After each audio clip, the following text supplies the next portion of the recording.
லைஃப்ல வந்து ரொம்ப கஷ்டமா இருக்கு. எந்த பக்கம் திரும்பினாலுமே ஒரே ப்ராப்ளமாவே போயிட்டு இருக்கு. மனச வந்து எப்படி வச்சுக்கணும்னே தெரியல. ரொம்ப நெகட்டிவா இருக்கேன். மேபி காரணம் இருக்கலாம், காரணம் இல்லாம இருக்கலாம். மொத்தத்துல நான் நெகட்டிவா இருக்கேன். என்னால என்னவே ஹேண்டில் பண்ணிக்க முடியல.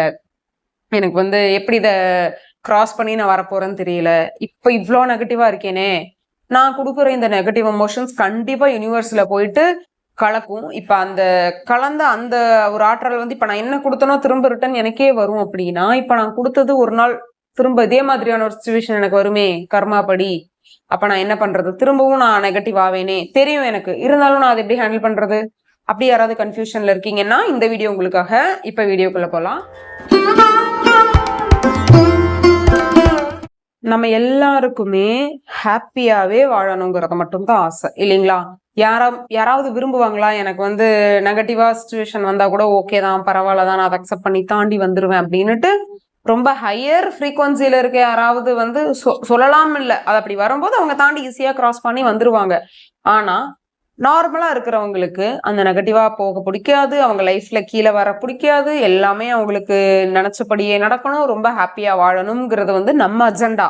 அத தாண்டி ஒரு விஷயம் நடக்குதுன்னா, ரொம்ப வந்து எப்படி சொல்றதுன்னா, அவங்க நான் ரொம்ப அன்லக்கி. நான் வாழ தகுதி இல்ல. எனக்கு மட்டும் தான் இப்படியெல்லாம் நடக்குது. இன்னும் நான் எவ்வளோ நாளைக்கு இப்படிலாம் கஷ்டப்பட போறேன்னு தெரியல. எப்ப என்னோட லைஃப் மாறும்? அவங்க பாரு ஹாப்பியா இருக்காங்க. எனக்கு அவங்கள மாதிரி ஒரு லைஃப் இருக்கணும்னு ஆசையா இருக்கு. அப்படின்னுட்டு இந்த கொஸ்டின்ஸ் எல்லாம் லைனா கேட்பா. யாரு கேட்பா? நம்ம மூளை கேட்கும் நம்மள. ஒண்ணு ஒண்ணா கேட்கும். அப்ப நம்ம என்ன பண்ணுவோம்? சும்மாவே நம்ம வந்து தொட்டாலே அழுதுருவோங்கிற சிச்சுவேஷன்ல இருக்கும் பொழுது, நம்மளோட பிரெயின் இப்படிலாம் நம்மள கேட்டுச்சுன்னு வைங்களேன், என்ன ஆகும்னு நீங்களே யோசிச்சு பாருங்க. சோ நம்ம நெகட்டிவ் சிச்சுவேஷன் வரத்தான் செய்யும். அத நம்ம எப்படி ஹேண்டில் பண்ணணும் அப்படிங்கிற ஒரு விஷயம் இருக்கு. அதாவது இப்போ அந்த நெகட்டிவ் சிச்சுவேஷன்ங்கிறது முழுக்க முழுக்க லா ஆஃப் அட்ராக்ஷன் தெரிஞ்சவங்களுக்கு வரும்போது அவங்க எப்படி அதை ஹேண்டில் பண்ணுவாங்க அப்படின்னா, இல்லைங்க லா ஆஃப் அட்ராக்ஷன் கூட வேணாம். பொதுவா எல்லாமே தெரிஞ்சவங்களுக்கே நெகட்டிவ் சிச்சுவேஷன் வந்துட்டா கூட, இதுக்கு மேல எனக்கு என்ன சொல்லி தர்றதுக்கு நீ வெயிட் பண்ணிக்கிட்டு இருக்க? நான் வந்து முடிஞ்ச அளவுக்கு எல்லா சிச்சுவேஷனையுமே பாஸ் பண்ணி கடந்து வந்துகிட்டே இருக்கேன். மீறி மீறி இன்னும் எனக்கு நீ குடுத்துட்டே இருக்கே! அப்படின்ற மாரி நமக்கு கேள்வி வரும். அப்ப சொல்வாங்க, நம்மனால எவ்வளோ பாரம் குடுக்க முடியும், தாங்க முடியும்னு தெரியும். அந்த அளவுக்கு தான் உன்னோட அந்த கடவுள் குடுப்பாரு. உன்னோட சூழ்நிலை உனக்கு குடுக்கும் அப்படின்னு சொல்வாங்க. அப்ப நமக்கு இன்னும் கடுப்பாகும். எனக்கு எவ்வளவு தாங்க முடியும், தாங்க முடியாதுன்னு அவருக்கு எப்படி தெரியும்? நான் இப்ப கஷ்டத்துல இருக்கேன். நான் என்ன பண்றது? அப்படின்னு கேட்டீங்கன்னா, முதல்ல லா ஆஃப் அட்ராக்ஷன்ல இருக்கிறீங்க. நெறைய மெத்தட்ஸ் ட்ரை பண்ணிட்டு இருக்கீங்க. ஏதோ ஒரு விஷயம் நீங்க நெறைய பண்ணிட்டுருக்கீங்க. அந்த நேரத்துல உங்களுக்கு உங்களுக்கு ஆகாத ஒரு விஷயம் உங்க லைஃப்ல நடந்துருச்சுன்னா, அதுக்கு உடனே நீங்க ரியாக்ட் பண்ணாதீங்க. சரிங்களா? அதாவது நம்மளோட லைஃப்ல ஒரு மிகப்பெரிய அதாவது சக்சஸ்ங்கிறது என்னன்னா, ஒரு மிகப்பெரிய ஒருத்தர் மன நிம்மதியோட கடைசி வரைக்கும் இந்த வெளியில போன மூச்சு உள்ள வராது. அந்த ஒரு நாள் இருக்கும் இல்லைங்களா? அது வரைக்கும் நம்ம மன நிம்மதியிலே இருக்கணும்னா, எதுக்குமே டோன்ட் ரியாக்ட். சரிங்களா? அது முக்கியமா நெகட்டிவா நடக்கிற எந்த விஷயத்துக்குமே நீங்க ரியாக்ட் பண்ணாம இருந்து சாதிச்சுட்டீங்க அப்படின்னா, அதோட லெவல் ஆஃப் ஹாப்பினஸ் அப்படிங்கிறது பயங்கரமா இருக்கும். ஃபார் எக்ஸாம்பிள் எப்படி சொல்லலாம்னா, நீங்க இன்னொருத்தர் உங்க வீட்ல இருக்கீங்கன்னு வைங்க. நீங்களோ ஹஸ்பண்டோ, இல்ல நீங்க அம்மா, நீங்க மாமியார் யாரோ ஒருத்தர் இருக்கிறீங்கன்னா, அந்த 2 பேர்த்துக்கு ஆகவே ஆகாது. இவங்க ஒண்ணு இப்படின்னு சொல்ட்டா அங்க சண்டை வந்துரும். அவங்க ஏதாவது ஒண்ணு கேட்டா இங்க சண்டை வந்துரும். அப்படி. அதாவது இவ கூட எப்படிதான் நம்ம வீட்ல இருக்க போறோம்னு தெரியல. அந்த அளவுக்கு 2 பேருமே அவ்ளோ கிளாஷ் ஆகுதுன்னு வைங்களேன். அந்த சிச்சுவேஷன் நீங்க கிராஸ் பண்ணணும்னா, அதுக்கு ஃபர்ஸ்ட் நீங்க எப்படி எக்ஸ்பீரியன்ஸ் பண்ணணும்னா, அவங்க உங்கள அவங்க ஏதோ ஒண்ணு சொல்றாங்க. அதனால தான் நான் வந்து இங்க ட்ரிகர் ஆகுறேன். அது என்ன அப்படின்னு நீங்க ஃபர்ஸ்ட் கண்டுபிடிக்கணும். ஓகே, இந்த விஷயத்த நான் கண்டுபிடிச்சிட்டேன். அடுத்து அவங்க இது மாதிரி சொல்லும் பொழுது நான் அதுக்கு ரியாக்ட் பண்ண மாட்டேன் அப்படின்னு நீங்க இருந்துட்டீங்கன்னு வைங்களேன்.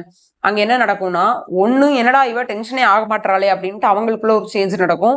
இன்னொன்னு அந்த ஒரு டென்ஷன் சிச்சுவேஷனை கிரியேட்டே நீங்க பண்ணல. அப்ப உங்களுக்குள்ள ஒரு ப்ரௌட் ஃபீலிங் இருக்கும்.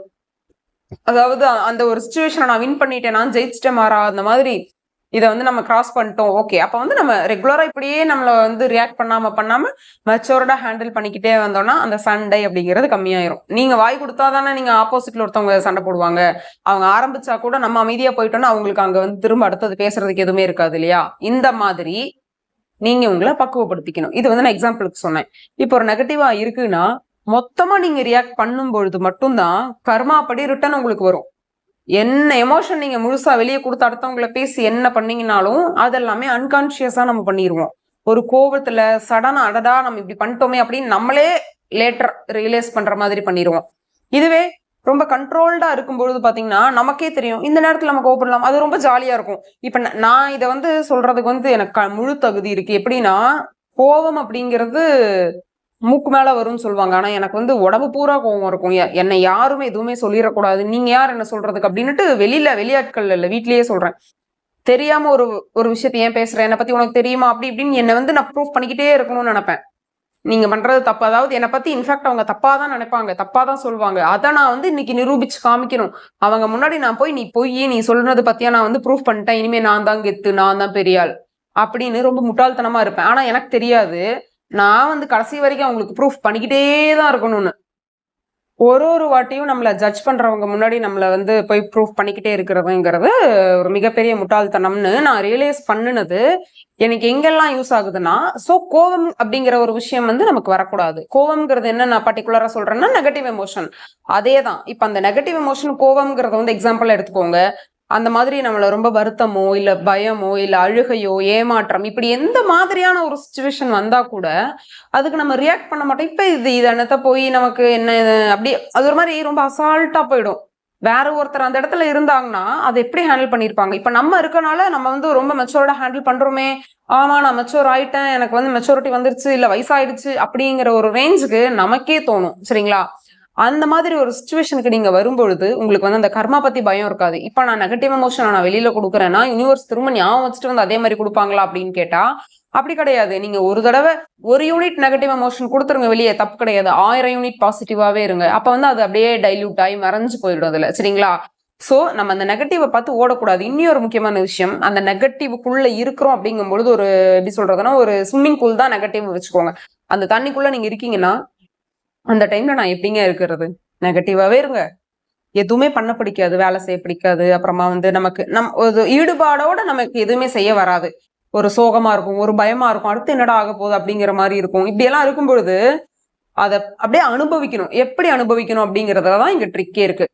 கஷ்டமா இருக்கு, சோகமா இருக்கு அப்படின்னு சொயின் ஆகாம, கஷ்டமா இருக்கு இல்ல அப்படின்னு சொல்லும் பொழுது உள்ள ஒண்ணு கேள்வி கேளுங்க, ஏன் கஷ்டமா இருக்கு, பயமா இருக்கு, ஏன் பயமா இருக்கு அப்படி ஒண்ணு கேள்வி கேட்டுக்கிட்டே இருக்கணும். ஒரு ஆளை வந்து உள்ள நீங்க உங்களுக்குள்ளேயே கொஸ்டின் பண்ண வச்சிருந்தீங்கன்னு வைங்களேன். யோசிச்சு பாருங்க. இப்ப வந்து ஒரு 10 லட்சம் ரூபாய் எங்கேயோ ஒரு விஷயத்த கொடுத்துருக்கீங்க, அவங்க தரலன்ட்டாங்க, இல்ல லேட் ஆகுது, இல்ல ஏதோ ஒண்ணு இப்படி ஒரு விஷயம். அந்த விஷயத்தினால உங்க லைஃப் மிகப்பெரிய அடிப்படை போகுது அப்படின்னு இருக்குன்னு வைங்களேன். எனக்கு கஷ்டமா இருக்கு, ஏன் கஷ்டமா இருக்கு, அவன்கிட்ட நீயா கொடுத்தியா, அவனை வந்து புடுங்கிட்டு போனானா, நான் தான் கொடுத்தேன். கான்சியஸா கொடுத்தியா, அன்கான்சியஸா கொடுத்தியா, கான்சியஸா தான் கொடுத்தேன். விளைவை யோசிக்காம கொடுத்தியா, யோசிச்சு கொடுத்தியா, இப்படின்னு ஒரு அடுத்தடுத்த கேள்வி போகும்போது இதுக்கப்புறம் லைஃப் இருக்குமா இல்லையா, இதோட முடிஞ்சிருச்சா இல்லையா, இருக்குமே, அப்புறம் ஏன் இதுக்கு நீ இவ்வளவு நேரம் ஃபீல் பண்ணிருக்க, போய் வேலையை பாரு அப்படின்னு அந்த வாய்ஸே நமக்கு வந்து நம்மளை வந்து புடிச்சு தூக்கி அந்த ஸ்விம்மிங் பூலுக்குள்ள இருந்து வெளில கொண்டு வந்து விட்டுரும். யாரு விடுவா? நம்ம தான். சோ நீங்க ரொம்ப அவேர்னஸோட நெகட்டிவா இருங்க. இது ஒரு மிகப்பெரிய டிப்ஸ். அவேர்னஸா கோவப்படுங்க, அவேர்னஸா நெகட்டிவ் ஆகுங்க, அவேர்னஸா அழுங்க, அவேர்னஸா வந்து ஏமாறுங்க, அவேர்னஸா வருத்தப்படுங்க. இது எல்லாமே படும்போது அதாவது இந்த இந்த தன்மையெல்லாம் எப்ப வரும்னா அது எனக்கே நடக்கலையே, நான் வருத்தமா இல்ல, நான் சோகமா இல்ல, இந்த உடம்புக்கு தான் சோகம் வருத்தம்லாம், ஏன் சோலுக்கு அதெல்லாம் தேவையே இல்லை அப்படின்ற அந்த லெவலுக்கு போயிடணும். அப்படியே கழுத்து நெரிக்கிற மொமெண்ட் இருக்கு இல்லையா, நெக் ஆஃப் த மொமெண்ட் சொல்லுவாங்க. அப்படி வரும்பொழுது அப்படியே ஜம்ப் பண்ணிடணும் லா ஆஃப் அட்ராக்ஷன்ல இருந்து ஸ்பிரிச்சுவாலிட்டிக்கு. நான் ஒரு ஆன்மாப்பா, எனக்கும் இந்த பிரச்சனைக்கும் சம்பந்தமே இல்லை. சோலுக்கு காசு தேவையில்லை, சோலுக்கு வீடு தேவையில்லை, சோலுக்கு எதுவுமே தேவையில்லை, சோலுக்கு ஒண்ணுமே தேவையில்லை. அது பாட்டுக்கு அப்படியே இருந்துட்டே இருக்கும், அப்படியே இருந்துட்டே இருக்கும். அதுக்கு எந்த ஒரு நீடுமே அந்த சோலுக்கு தேவையில்லை. சோ இப்ப நான் அந்த சோல் அப்படி நீங்க அப்படியே அந்த பக்கம் போயிட்டீங்கன்னு வைங்களேன், ஃபுல்லா இங்கேயே இருந்து பாருங்க. உங்களால ஹேண்டில் பண்ண முடிஞ்சா ஹேண்டில் பண்ணுங்க, முடியலையே ஒரே ஜம்ப் இங்க இருந்து அங்க, அவ்வளவுதான். உங்களுக்கு அந்த பக்கம் வந்து போயிட்டீங்கன்னா எட்டர்னல். அதுக்கு மேல வந்து உங்களை நீங்களா நினைச்சா கூட திரும்ப உங்களால நெகட்டிவ்க்கு வர முடியாது. இந்த மாதிரி வருஷத்துக்கு ஒரு வாட்டி 2 வாட்டி எனக்கும் நடக்கும். ஆனா அப்போ நான் இந்த மாதிரி தான் பண்ணி வெளில வருவேன். சோ அதே டிப்ஸ் தான் உங்களுக்கும் நான் சொல்லியிருக்கேன். நீங்களே இதை ஃபாலோ பண்ணுங்க. நெகட்டிவா இருக்கிறதுக்கெல்லாம் ரொம்ப பயப்படாதீங்க. ஓகேங்களா? ஏன்னா வந்து எப்பவுமே பாசிட்டிவாவே தான் இருக்கணும் அப்படின்றதெல்லாம் ஒண்ணுமே அப்படி ஒரு ரூலே கிடையாது. படத்துல எல்லாரும் சொல்ற மாதிரி வில்லன் இருந்தாதான் ஒருத்தன் ஹீரோ இருக்கான் அப்படின்னு தெரியும் இல்லையா? சோ நெகட்டிவா நீங்க எந்த அளவுக்கு ஹேண்டில் பண்றீங்களோ அப்பதான் நீங்க எந்த அளவுக்கு பாசிட்டிவான ஆள் அப்படின்னு நீங்களே கண்டுபிடிக்க முடியும். தேங்க்யூ.